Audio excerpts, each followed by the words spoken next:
హైదరాబాద్ లో పోలీస్ కమిషనరేట్ల పునర్వ్యవస్థీకరణ పూర్తయింది. సీఎం రేవంత్ ప్రతిష్టాత్మకంగా భావించే ఫ్యూచర్ సిటీ కోసం 4వ కమిషనరేట్ ను ఏర్పాటు చేశారు.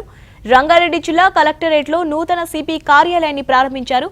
ఫ్యూచర్ సిటీ పోలీస్ కమిషనర్ గా సుధీర్ బాబు తాజాగా పదవి బాధ్యతలు చేపట్టారు.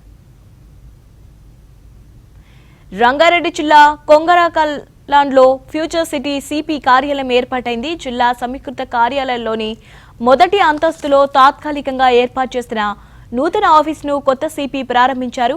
ఈ కార్యాలయంలో పరిధిలోకి 3 జోన్లు 6 సబ్ డివిజన్లను ఏర్పాటు చేర్చారు. అలాగే 22 పోలీస్ స్టేషన్లతో ఫ్యూచర్ సిటీ పరిధిని విస్తరించారు.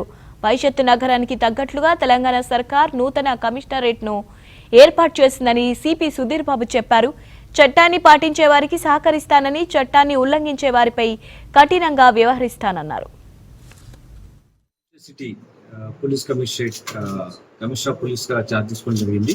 ఇది మన రాష్ట్రంను ఉన్నతమైన అభివృద్ధి దశలో తీసుకెళ్లాలని చెప్పేసి మన రాష్ట్రంలో ఉన్నటువంటి అభివృద్ధి ప్రపంచ దేశాలకు తెలిసే విధంగా ఒక ఫ్యూచర్ సిటీని ఇక్కడ డెవలప్ చేయాలనేది ప్రభుత్వ సంకల్పం.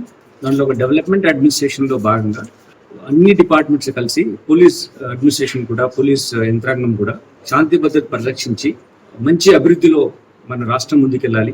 మనకి ఏదైతే ఇక్కడ ఇదే ప్రాంతంలో మనము తెలంగాణ రైజింగ్ గ్లోబల్ సమ్మిట్ నిర్వహించుకున్నాం, దానికి $3 ట్రిలియన్ ఎకానమీని మనం వృద్ధి చేసుకోవాలనుకున్న ఒక ఎకనామిక్ ప్రాసెస్ స్టార్ట్ చేసాం. దాంట్లో అన్ని ఇంగీభావంతో అన్ని డిపార్ట్మెంట్స్ ఒక యునైటెడ్ వ్యవస్థగా మారి డెవలప్మెంట్ కోసం మనము బాధ్యత తీసుకోవాలనే ఉద్దేశంతో ఇటువంటి కమిషనరేట్ ను క్రియేట్ చేయడం.